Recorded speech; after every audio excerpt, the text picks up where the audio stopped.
My name is Dylan. I'm 30 years old now, but this story happened about 14 years ago when I was in grade 10. I was 16 then, in what would become my final year of high school. At the time, I didn't think much of school. It often felt like a waste of years, and I just wanted it to be over. But one day that year turned into something I would never forget because it was the first time in my life I experienced a real lockdown. My school was a decent size with close to 600 students in total. Each grade had around 100 kids split across several classes. The building itself wasn't fancy, just a standard high school with classrooms, a big round foyer with couches where students could hang out, and a few wide hallways.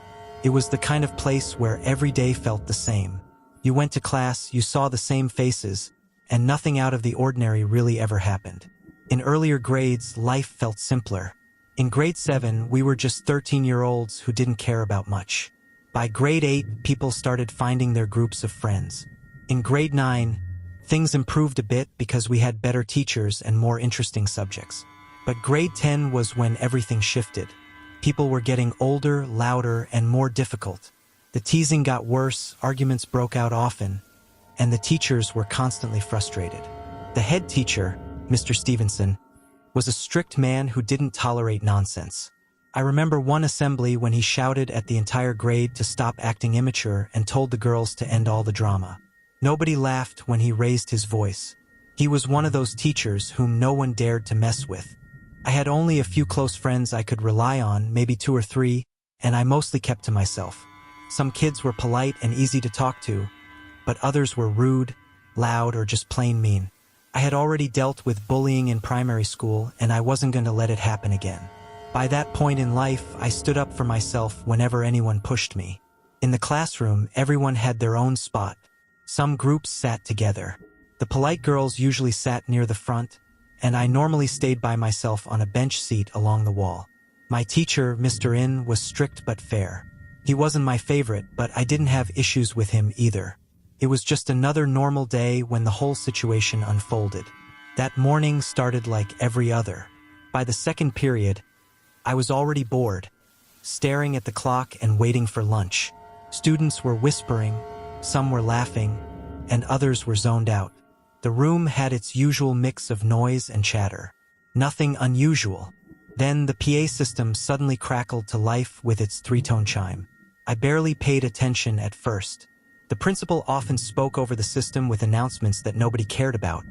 But this time his voice sounded more serious, even though he tried to keep it calm. Then I heard the words, "Code Black, lock all doors." My head snapped up. I turned to the code sheet pinned to the wall, and my stomach dropped when I read that Code Black meant a lockdown.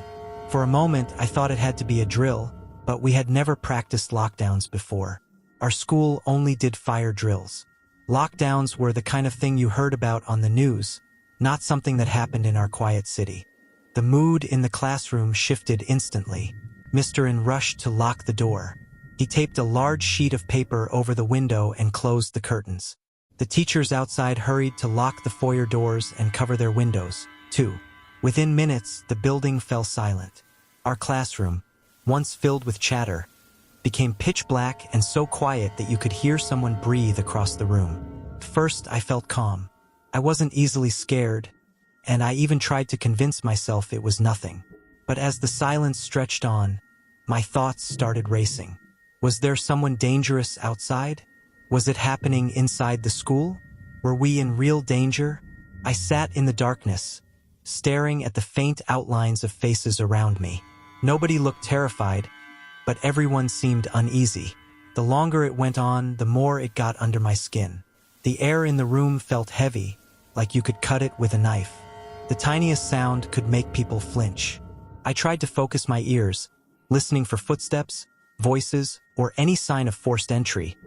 But there was nothing, just silence and the faint creak of chairs when someone shifted. I remember glancing around the classroom again and again. The boys at the far end whispered at one point, which broke the tension, but their voices annoyed me. The girls who normally giggled through every lesson were now sitting as quietly as statues. That struck me as strange, almost unsettling. It was like everyone's personalities had been erased by the darkness. Time dragged on.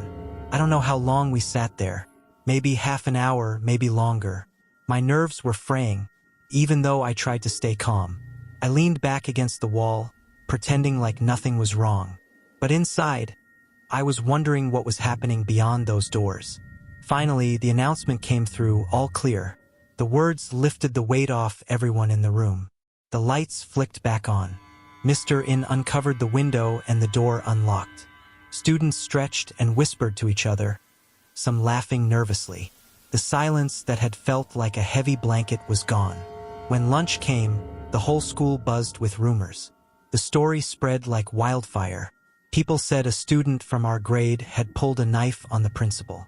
Nobody knew exactly why, but everyone agreed the principal wasn't hurt. The student, however, was expelled immediately. Hearing that sent a strange feeling through me.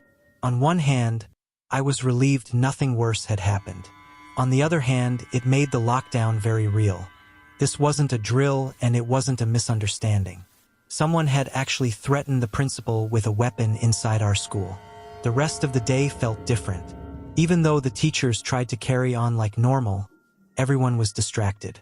The thought of how quickly things could have gone wrong hung in the air. Students laughed about it in the halls, some making jokes, others exaggerating the story. But I couldn't shake the memory of sitting in that dark classroom, waiting in silence, wondering if something terrible was about to happen. Looking back now, it still feels strange to think about how unprepared we were. We lived in a peaceful city where things like that didn't happen, at least not to us. But that day showed me how fast the ordinary can turn into the unexpected. One moment I was staring at the clock, waiting for lunch, and the next I was in total silence, holding my breath, hoping nothing was coming through the door. It was the only lockdown I ever went through in school. But it left.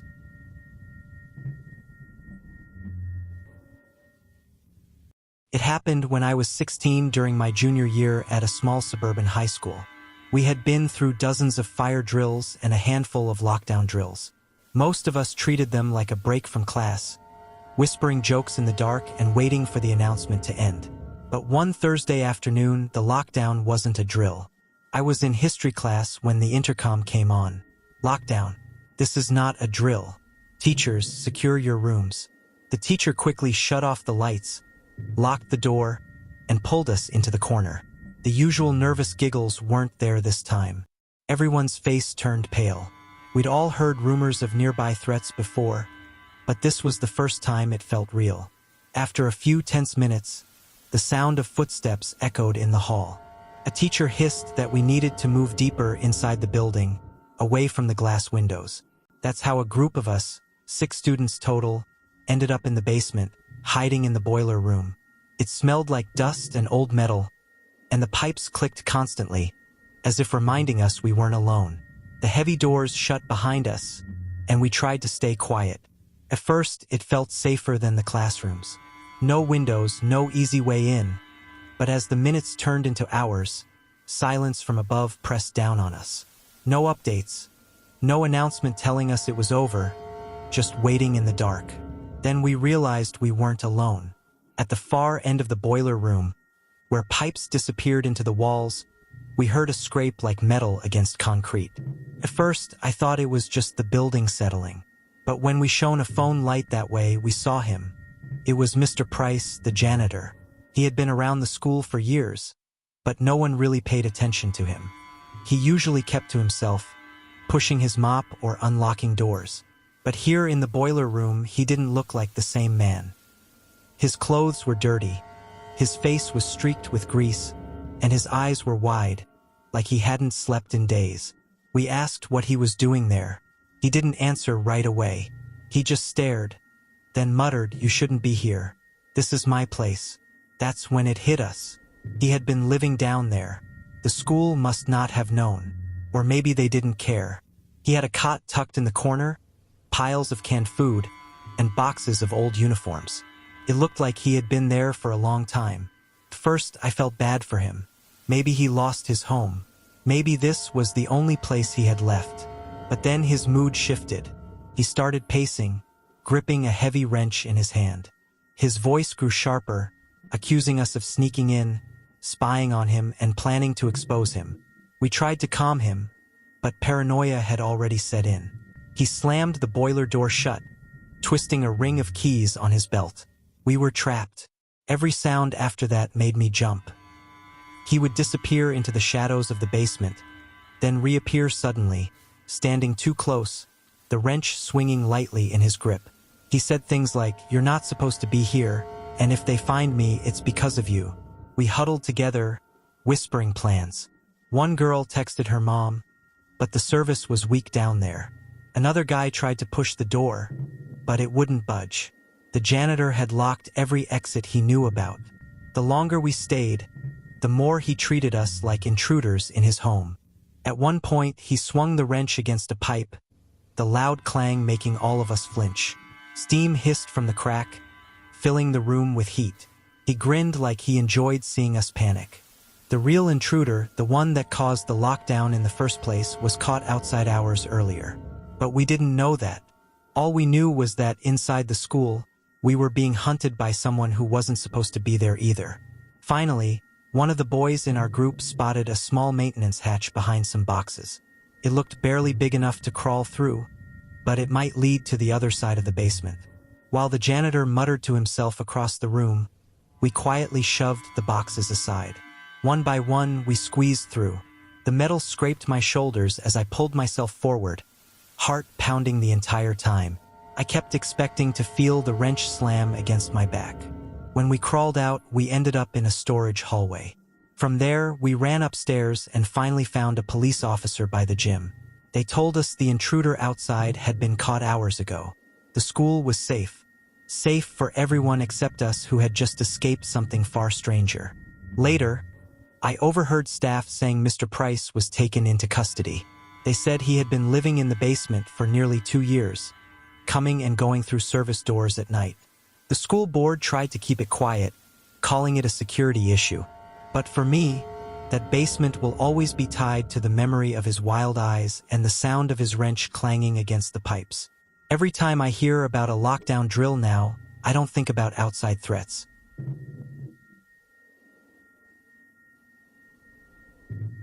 It was my junior year in high school and I'd been through a few lockdowns before. Mostly drills where we just sat in the corner with the lights off whispering dumb jokes to pass the time. But this one, it was the scariest thing I'd ever gone through. Even though it turned out to be the most pointless waste of everyone's nerves, I still get chills thinking about it, like my brain won't let go of the what-if part. I was in my history class doodling in my notebook while the teacher droned on about World War II. There were about 20 of us in the room, a mix of kids I knew and some I didn't. The classroom was located on the first floor with large windows facing the parking lot. But the blinds were partially drawn because it was a sunny day outside. Suddenly, the intercom crackled to life. It was Mrs. Jenkins, the receptionist, who was the only one who knew how to work that ancient system properly. Her voice was shaky, not like the comm drill announcements. "Attention, this is a lockdown. This is not a drill. Lock doors. Turn off lights and hide now." Panic hit like a wave. Everyone froze for a second. Then it was chaos. Kids dove under desks, some crammed into the coat closet at the back. The teacher, Mr. Harland, rushed to the door, locked it, and flipped the lights off. He whispered harshly for us to stay quiet and get out of sight. I was near the middle of the room, so I dropped to the floor and started crawling. My heart was pounding so hard I could feel it in my ears. What was going on? Was there a shooter? A bomb threat? We'd had those active shooter trainings, the ones where they show videos of kids running and hiding, and it always felt fake until now. I made it to the teacher's desk up front. Seemed safer, a big wooden thing with drawers and space underneath. Mr. Harland was on the other side of the room, helping shove kids behind a bookshelf. I squeezed under the desk, pulling my backpack in with me. That's when I noticed the mini fridge tucked in the corner, humming softly. Curiosity got me. I cracked it open just a bit. Inside were a few cans of Diet Pepsi, Mr. Harland's secret stash. He was always sipping one during lunch. I don't know why, but in that moment I grabbed one. Maybe nerves or just something normal to hold on to. I popped it open quietly and took a sip. The fizz helped calm my shaking hands a little. We all went dead silent. Then, through the small window in the door, I saw a shadow pass by. It was a person, no doubt, tall, moving slowly. My stomach dropped. The doorknob rattled. Someone was trying to get in.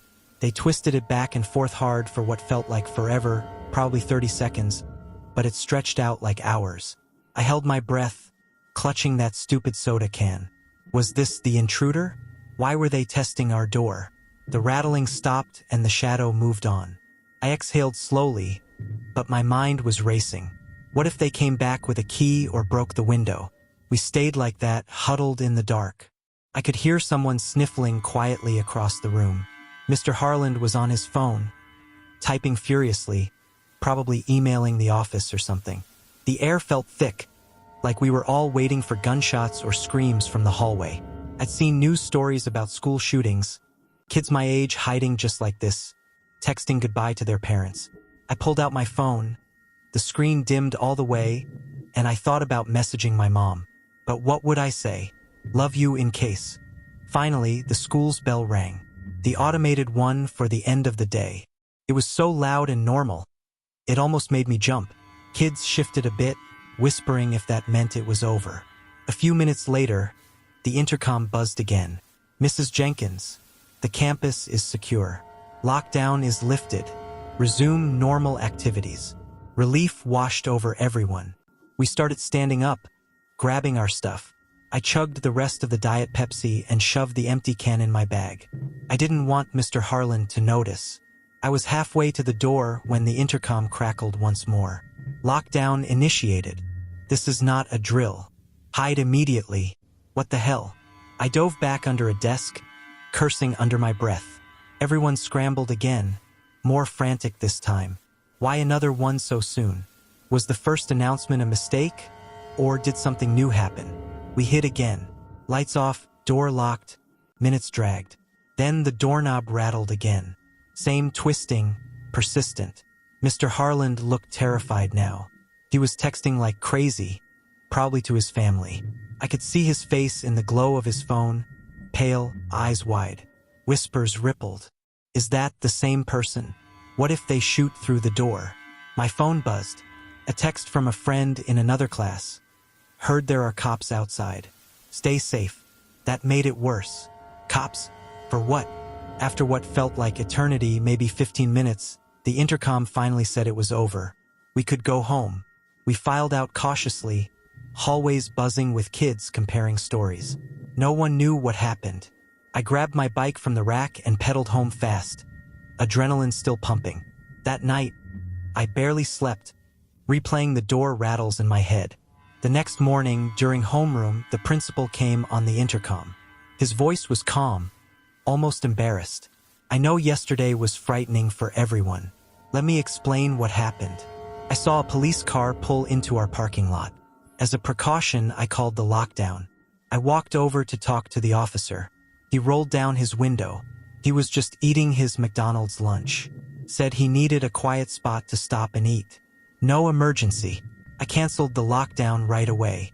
He paused, then added, but then the assistant principal started checking doors to make sure they were locked properly during the drill phase. He was the one turning the knobs. It was all a misunderstanding. We're reviewing procedures to avoid this in the future. The class erupted in groans and laughs. Pointless. Yeah. The cop was chowing down on a Big Mac while we thought we were about to die. The assistant principal was just doing his job, but his shadow and that endless rattling terrifying. I felt drained, like all that fear had nowhere to go. After school, I just went home and crashed, sleeping for hours,